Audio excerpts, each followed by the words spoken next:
Hello दोस्तों, कैसे हो आप सब लोग। दोस्तों, उत्तराखंड के सबसे पॉपुलर डेस्टिनेशन केदारनाथ के बारे में तो आपने सुना ही होगा। और अगर आप भी केदारनाथ जाने का प्लान बना रहे हो तो ये वीडियो आपके लिए काफ़ी यूज़फुल हो सकता है। दोस्तों, आज की वीडियो में हम केदारनाथ की पूरी यात्रा का डिटेल में प्लानिंग करने वाले हैं। और दोस्तों, केदारनाथ जाने के लिए कोविड टेस्ट या कोविड रिपोर्ट लगने वाला है या नहीं, और अभी कोविड के टाइम केदारनाथ में क्या क्या रूल्स है, यह भी मैं आपको इस वीडियो में बताने वाला हूँ। तो वीडियो को एंड तक जरूर देखिए। दोस्तों, सबसे पहले हम बात करते हैं कि हम केदारनाथ कैसे पहुंचे। अगर हम बात करें ट्रेन की, तो ट्रेन से जाने के लिए आपके पास 3 ऑप्शंस होते हैं। पहला ऑप्शन होता है कि आप हरिद्वार रेलवे स्टेशन उतर सकते हो। सेकंड ऑप्शन होता है कि आप ऋषिकेश रेलवे स्टेशन उतर जाओ। और थर्ड ऑप्शन है कि आप देहरादून रेलवे स्टेशन उतर सकते हो। दोस्तों, हरिद्वार तक हमारी सभी प्रमुख ट्रेनें आती है। आप जिस भी लोकेशन पर रहते हो वहाँ से आपको हरिद्वार तक ट्रेन मिल जाएंगी। दोस्तों, अगर आपके डेस्टिनेशन से अगर आपको डायरेक्ट ऋषिकेश या फिर डायरेक्ट देहरादून के लिए ट्रेन मिल रही है, तो आप डायरेक्ट ऋषिकेश या डायरेक्ट देहरादून भी आप उतर सकते हो। दोस्तों, मेरा सजेशन यही रहेगा कि आप एक बार पहले ट्रेन से हरिद्वार तक आ जाओ, और यहाँ पे हरिद्वार आने के बाद आप यहाँ से आगे केदारनाथ के लिए अपनी अगली यात्रा आप कर सकते हो। दोस्तों, हमारा ट्रेन का सफर सिर्फ यही तक होगा। दोस्तों, केदारनाथ जाने के लिए हमें सबसे पहले सोनप्रयाग पहुंचना होगा। दोस्तों, आप किसी भी रेलवे स्टेशन पे आते हो तो आपको वहाँ से इजीली सोनप्रयाग के लिए बसेस मिल जाती है। अगर आप हरिद्वार उतरने वाले हो तो आपको वहाँ से भी सोनप्रयाग के लिए इजीली बस मिल जाएंगी। अगर आप ऋषिकेश उतरते हो तो आपको वहाँ से भी सोनप्रयाग के लिए इजीली बस मिल जाएंगी। और अगर आप देहरादून उतरने वाले हो तो आपको देहरादून से भी इजीली सोनप्रयाग के लिए बसेस मिल जाती है। दोस्तों, अगर आप फ्लाइट से आने का प्लान कर रहे हो तो आप देहरादून आ सकते हो। आप जिस भी स्टेट या सिटी से आ रहे हो, आप वहाँ से पहले देहरादून की फ़्लाइट आपको लेनी है। और अगर आपको आपकी सिटी या फिर स्टेट से आपको देहरादून के लिए फ़्लाइट नहीं मिल रही है, तो आप आपके सिटी या स्टेट से आप पहले दिल्ली आ जाओ, और फिर आपको वहाँ से देहरादून के लिए ईजिली फ़्लाइट आपको मिल जाएंगी। दोस्तों, आपको फ्लाइट का सफ़र भी सिर्फ यहाँ तक ही होगा। इसके आगे आपको बस से ही आपको सोनप्रयाग के लिए जाना होगा। दोस्तों, अगर हम बात करें टोटल डिस्टेंस की, तो आपको हरिद्वार से सोनप्रयाग का डिस्टेंस 230 किलोमीटर पड़ेगा। ऋषिकेश से सोनप्रयाग का डिस्टेंस आपको 210 किलोमीटर पड़ेगा। और अगर आप देहरादून से आते हो तो देहरादून से सोनप्रयाग का डिस्टेंस आपको 250 किलोमीटर तक पड़ेगा। तो आप आपके कन्वीनियंस के हिसाब से आप जर्नी कर सकते हो। दोस्तों, अब हम बात करते हैं सोनप्रयाग पहुंचने के लिए हमें जो बस मिलेंगी उसका टाइमिंग क्या है। दोस्तों, आपको हरिद्वार, ऋषिकेश या देहरादून से सोनप्रयाग के लिए जो बस मिलेंगी वो सुबह से आपको 5 बजे से लेकर शाम के 7 बजे तक आपको बसेस अवेलेबल होती है। तो आप कभी भी सोनप्रयाग के लिए बसेस ले सकते हो। दोस्तों, अगर हम बात करें हरिद्वार से सोनप्रयाग तक बस फेयर की, तो वो ऑलमोस्ट आपको 400 रुपये तक लग जाता है। दोस्तों, केदारनाथ का जो ट्रस्ट है उसकी वेबसाइट भी है गढ़वाल मंडल विकास नियोजन, जिसका शॉर्ट फॉर्म है GMVN। यहाँ पर आप जाकर आपकी बस की ऑनलाइन टिकट पहले से बुकिंग करवा सकते हो। और अगर आप ऑनलाइन टिकट नहीं करवाना चाहते हो तो आप वहाँ पे लोकेशन पर जाकर भी आप वहाँ पे ऑफलाइन टिकट भी आपको इजीली मिल जाती है। दोस्तों, अब हम सोनप्रयाग की तरफ निकलते हैं। दोस्तों, ये सफर आपको लगभग 7 से 8 घंटे लग जाएगा। दोस्तों, 7 से 8 घंटे का बस का सफर बहुत ज़्यादा होता है, तो आप सोनप्रयाग पहुंच के वहाँ पे 1 नाइट का स्टे ले सकते हो। दोस्तों, अगर मैं बात करूँ सोनप्रयाग में स्टे करने का, तो वहाँ आपको एक दिन का होटल का खर्चा लगभग 800 से 1000 रुपये तक गिर जाता है। दोस्तों, ये आपका खर्चा शेयर हो जाएगा अगर आप ज़्यादा मेम्बर्स ट्रिप के लिए जा रहे हो तो। दोस्तों, आपके पास सेकंड ऑप्शन भी होता है सोनप्रयाग में, वो है डॉर्मेंट्री का। दोस्तों, सोनप्रयाग में काफ़ी सारे डॉर्मेंट्रीज है, तो आपको दिन के 350 रुपये तक चार्ज करेंगे और आप डॉर्मेंट्री में रह सकते हो। दोस्तों, आपके पास एक और ऑप्शन है, वो है हॉल का। दोस्तों, एक काफ़ी बड़ा हॉल होता है, वहाँ आपको गद्दे, तकिया और रजाई दे दी जाती है, और प्रतिदिन 100 रुपये चार्ज जो करते हैं। दोस्तों, रही बात आपके सामान रखने की, तो वहाँ आपको क्लॉक रूम भी मिल जाता है। वहाँ अब आपका सामान रख के चाबी अपने पास आप रख सकते हो। दोस्तों, पहले हम बात करते हैं बेस्ट सीजन कौन सा है केदारनाथ विजिट करने के लिए। दोस्तों, आपको मालूम ही होगा कि केदारनाथ सिर्फ 6 मंथ के लिए खुला होता है, जो अप्रैल में अक्षय तृतीया के दिन ओपन होता है, और अक्टूबर नवंबर में कार्तिक पूर्णिमा के दिन बंद हो जाता है। तो दोस्तों, मई मंथ से अक्टूबर मंथ तक केदारनाथ विजिट करने का जो सबसे बेस्ट टाइम होता है वो होता है मई और जून का मंथ। दोस्तों, इस 2 मंथ में यहाँ पे काफ़ी सारी भीड़ होती है, और एक काफ़ी पीक सीजन यहाँ पे होता है, तो यहाँ पे काफ़ी सारे लोग इन 2 मंथ में यहाँ पे विजिट करते हैं। दोस्तों, अगर मैं बात करूँ जुलाई और अगस्त मंथ की, तो इन 2 मंथ्स में यहाँ पे केदारनाथ में कभी भी वर्षा हो जाती है, और ये आपकी पूरी की पूरी ट्रिप खराब कर सकती है। वैसे यहाँ पे बरसात में पत्थर वगैरह गिरने के भी चांसेस ज़्यादा होते हैं, तो यहाँ पे आप बरसात में यहाँ की ट्रिप बिल्कुल मत करना। और दोस्तों, अगर मैं बात करूँ यहाँ पे सितंबर और अक्टूबर मंथ की, जो एक विंटर टाइम होता है, तो यहाँ पे इन 2 मंथ्स में यहाँ पे ट्रैफिक बहुत ज़्यादा होती है, क्योंकि स्नोफॉल अगर ज़्यादा हो गया तो वो हटाने के लिए यहाँ पे बहुत टाइम लग जाता है, और कभी कभी तो आपको पूरा का पूरा दिन में ट्रैफिक में आपका चला जाता है। और दोस्तों, कभी कभी स्नोफॉल की वजह से यहाँ पे केदारनाथ का जो टेम्पल होता है वो जल्दी भी बंद कर देते हैं। तो दोस्तों, मेरे अकॉर्डिंग जो केदारनाथ विजिट करने का सबसे बेस्ट टाइम जो होता है वो होता है मई और जून मंथ का। और दोस्तों, अगर आप ये सोच रहे हो कि यहाँ पे मई और जून मंथ में आपको यहाँ पे स्नो देखने के लिए नहीं मिलेगा, तो आप बिल्कुल गलत सोच रहे हो, क्योंकि मई और जून मंथ में यहाँ पे स्नो देखने के लिए मिलता है, और काफ़ी ज़्यादा मात्रा में यहाँ पे स्नो देखने को मिलता है। और यहाँ पे आपको मई और जून मंथ में आपको काफ़ी सारे स्नो माउंटेन्स भी आपको देखने को मिलते हैं। तो आप यहाँ पे मई और जून मंथ में आपके केदारनाथ की ट्रिप प्लान कर सकते हैं। दोस्तों अब हम आगे बढ़ते हैं गौरीकुंड की तरफ। दोस्तों सोनप्रयाग से गौरीकुंड का जो डिस्टेंस है वो लगभग 5 किलोमीटर का है और सोनप्रयाग से गौरीकुंड जाने के लिए आपके पास 2 ऑप्शन। दोस्तों पहला ऑप्शन जो होता है वो होता है हॉर्स का। आप हॉर्स पे बैठ के सोनप्रयाग से आप सीधे केदारनाथ तक हॉर्स पे बैठ के आप ऊपर जा सकते हो। तो आपको हॉर्स का जो फेयर पड़ता है वो आपको पूरा का पूरा ऊपर जाने और नीचे आने तक आपका पूरा 3000 रुपये तक पड़ता है। दोस्तों सेकंड ऑप्शन जो होता है वो होता है टैक्सी का। दोस्तों अगर आप आपके खुद के प्राइवेट कार से आ रहे हो तो आप आपकी प्राइवेट कार सिर्फ सोनप्रयाग तक ला सकते हो। सोनप्रयाग के आगे आप आपकी प्राइवेट कार आगे नहीं लेके जा सकते। आपको यहाँ से टैक्सी लेके जाना होगा और टैक्सी में आप यहाँ से गौरीकुंड तक आप जा सकते हो।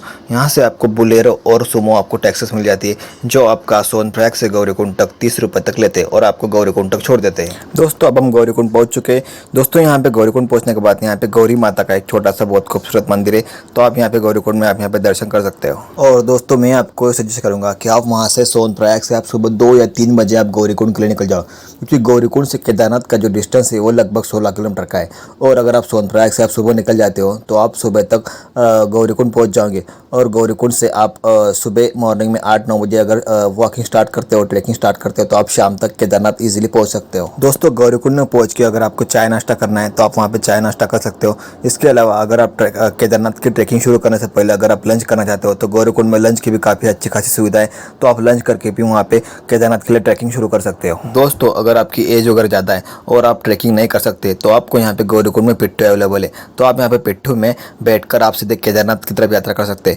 दोस्तों आपका पिट्ठू का जो रेट होता है वो लगभग आपका 6 से 7 हज़ार रुपये तक रहता है। दोस्तों अब हम गौरीकुंड से केदारनाथ तक 16 किलोमीटर की पैदल यात्रा शुरू करते हैं। दोस्तों अगर आप केदारनाथ ट्रैकिंग करके जा रहे हो तो आपको लाठी का सहारा जरूर लेना पड़ेगा। तो आपको वहाँ पे गौरीकुंड में भी काफ़ी सारी लाठियाँ मिल जाती है जो आपको 30 रुपये के फेयर में आपको लाठी मिल जाती है। तो आप गौरीकुंड में ही यात्रा शुरू करने से पहले एक लाठी जरूर ले लेना, क्योंकि आपको ये ट्रैकिंग में काफ़ी ज़्यादा हेल्प करेंगी। दोस्तों पैदल यात्रा करते समय आपको काफ़ी सुंदर सुंदर माउंटेन देखने मिलेंगे। वहाँ आपको माउंटेन पे बर्फ की चादर देखने मिलेंगी। मंदाकिनी नदी पर वहाँ पर पुल बने हुए हैं तो आप वहाँ पर पुल पे भी काफ़ी सारा मजा ले सकते हो।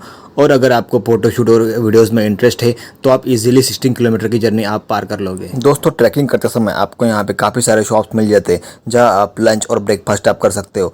और यहाँ पे आपको काफ़ी सारे टॉयलेट्स और बाथरूम भी मिल जाते हैं जिनको आप यूज़ कर सकते हो। दोस्तों अगर आपको सांस की बीमारी है या फिर चलते चलते आपकी सांस फूल जाती है तो यहाँ पे जगह जगह पे फर्स्ट एड सेंटर बने हुए हैं जहाँ पर आप जाके आपका चेकअप करवा सकते हो। दोस्तों अगर आप एक नॉर्मल फील्ड पर ट्रैकिंग कर रहे हो और अगर आप फोटोज और वीडियोज रास्ते में शूट्स कर रहे हो तो आप फिर भी इजीली आप 6 से 7 घंटे में आप यहाँ पे केदारनाथ पहुंच जाओगे। दोस्तों अगर आपको आपकी जर्नी हेलीकॉप्टर से करनी है तो अभी हम थोड़ी हेलीकॉप्टर की भी बात कर लेते हैं।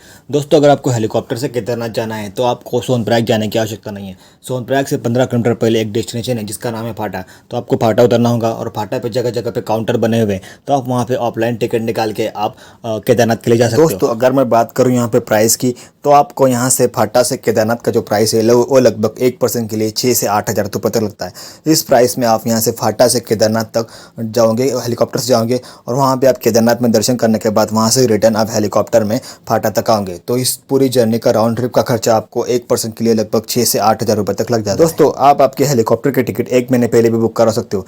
इसकी बुकिंग की वेबसाइट आपको अभी स्क्रीन पर डिस्प्ले हो रही है। इस वेबसाइट पर जाके आप आपकी केदारनाथ की यात्रा की टिकट 1 महीने पहले बुक करा सकते हो। दोस्तों केदारनाथ से ठीक 1 किलोमीटर पहले यहाँ पे आपको पड़ता है बेस कैंप। इसी बेस कैंप में आपकी खाने पीने की और रहने की व्यवस्था की जाती है। दोस्तों यहाँ पे इस बेस कैंप में यहाँ पे गढ़वाल मंडल विकास नियोजन मीन्स GMVN का एक गेस्ट हाउस है। तो आप यहाँ पे गेस्ट हाउस में भी आप यहाँ पे रह सकते हो। दोस्तों अगर मैं यहाँ पे खाने पीने की बात करूँ तो यहाँ पे खाना थोड़ा महंगा है। तो आपको लगभग एक थाली का लगभग 200 रुपये लग जाता है। और अगर आप यहाँ पे मॉर्निंग का ब्रेकफास्ट की बात करते हो तो आपको मॉर्निंग का ब्रेकफास्ट लगभग 100 रुपये में आपको यहाँ पे मिल जाता है। दोस्तों 1 नाइट यहाँ पे बेस कैंप में रुकने के बाद दूसरे दिन मॉर्निंग में ही आप सुबह सुबह तैयार होकर आप सीधे केदारनाथ के लाइन में आप लग सकते हो और लगभग 1 या 2 घंटे का इंतजार के बाद आप केदारनाथ के आपको दर्शन हो जाएंगे। तो आप दर्शन लेके आप मंदिर के बाहर फिर इजीली आ सकते हो। दोस्तों अगर मैं बात करूं यहाँ पे आरती की तो यहाँ पे सुबह मॉर्निंग में 6 बजे एक आरती होती है और इवनिंग में फिर से 6 बजे यहाँ पे एक और आरती होती है। तो आप यहाँ पे दोनों आरती आप यहाँ पे अटेंड कर सकते हो। दोस्तों अब मैं बात करता हूँ कि आप यहाँ पे केदारनाथ के अलावा और यहाँ पे कहाँ और घूम सकते हो। दोस्तों यहाँ से केदारनाथ के मंदिर से लगभग आधे किलोमीटर के डिस्टेंस में यहाँ पे एक भैरव बाबा मंदिर है। तो आप आधा किलोमीटर ट्रैकिंग करके आप भैरव बाबा के आप दर्शन यहाँ पे आप कर सकते हो। दोस्तों यहाँ का हमारा जो सेकंड लोकेशन है वो है वासुकी ताल। दोस्तों ये लोकेशन काफ़ी ज़्यादा खूबसूरत है लेकिन ये केदारनाथ से लगभग 6 से 7 किलोमीटर की दूरी पर है, तो आपको यहाँ पे ट्रैकिंग करते हुए जाना पड़ता है। लेकिन आपका यहाँ पे जाना सफल हो जाएगा क्योंकि लोकेशन बहुत खास लोकेशन है, तो आप यहाँ पे आप विजिट कर सकते हो। दोस्तों हमारा जो तीसरा लोकेशन है वो है गांधी सरोवर। ये लगभग केदारनाथ मंदिर से लगभग 3 किलोमीटर के डिस्टेंस पे है, तो आप गांधी सरोवर भी जाके आप यहाँ पे एंजॉय कर सकते हो। दोस्तों अभी हम बात करते हैं कोविड की। तो दोस्तों अभी तक केदारनाथ के ट्रस्ट से अभी तक कोई भी ऑफिशियल ऐसी न्यूज़ नहीं आई है कि केदारनाथ आने वाले सभी शिव भक्तों के पास उनका कोविड नेगेटिव रिपोर्ट होना जरूरी है। इससे अभी तक तो कोई भी केदारनाथ के ट्रस्ट से अभी तक कोई भी न्यूज़ नहीं आई है। लेकिन दोस्तों केदारनाथ लोकेशन उत्तराखंड में, और अभी उत्तराखंड गवर्नमेंट ने अभी ये करंटली रूल्स लगाए हैं कि जो भी उत्तराखंड में एंट्री करना चाहता है उसके पास उसका कोविड नेगेटिव रिपोर्ट होना जरूरी है, और ये रिपोर्ट लेटेस्ट होना चाहिए। दोस्तों आपका रिपोर्ट केदारनाथ में एंट्री लेने से पहले 3 से 5 दिन का पहले का टेस्ट किया हुआ नेगेटिव रिपोर्ट होना चाहिए। अगर आपके पास 1 मंथ पहले का टेस्ट किया हुआ नेगेटिव रिपोर्ट है तो वो रिपोर्ट वैलिड नहीं है। उत्तराखंड गवर्नमेंट को अभी करंटली लेटेस्ट रिपोर्ट की जरूरत है। और दोस्तों अगर आप directly without Covid report Uttarakhand में एंट्री लेते हो तो आपको वहाँ उत्तराखंड में रेलवे स्टेशन पर चेक किया जाएगा, और अगर आप पॉजिटिव पाए जाते हो तो अभी वहाँ आपको क्वारंटाइन किया जा सकता है, और अगर आप नेगेटिव मिलते हो तो आपको वहाँ पे उत्तराखंड में एंट्री मिल जाती है। तो दोस्तों ये प्लान यूज़ करके आप आपके केदारनाथ की ट्रिप इजीली प्लान कर सकते हो। दोस्तों अगर आपको केदारनाथ के ट्रिप के बारे में कोई भी क्वेश्चन हो या फिर कोई भी आपको टॉपिक समझ में नहीं आया हो तो आप इस वीडियो के नीचे कमेंट करके आप पूछ सकते हो, और आप मुझे इंस्टाग्राम पे भी मैसेज कर सकते हो। मैं आपके सभी कमेंट्स का जवाब जरूर देता हूँ। दोस्तों अगर आपको ये वीडियो पसंद आया होगा तो आप वीडियो को लाइक जरूर करना, और आपके दोस्तों और फैमिली के साथ जरूर शेयर करना। दोस्तों हमारा जो नेक्स्ट वीडियो होने वाला है वो होने वाला है बद्रीनाथ का। बद्रीनाथ का प्लान का आने के बाद आप केदारनाथ और बद्रीनाथ दोनों ट्रिप आप बेहतरीन तरीके से आपकी प्लान कर सकते हो। तो दोस्तों इस चैनल को सब्सक्राइब जरूर करना, क्योंकि इस चैनल पे आगे और बहुत बेहतरीन प्लानिंग्स और अलग अलग जगह के ब्लॉग शूट करने वाला हूँ। तो दोस्तों चैनल को सब्सक्राइब जरूर कर दो। तो चलो दोस्तों मिलते हैं आपसे नेक्स्ट वीडियो में। बाय।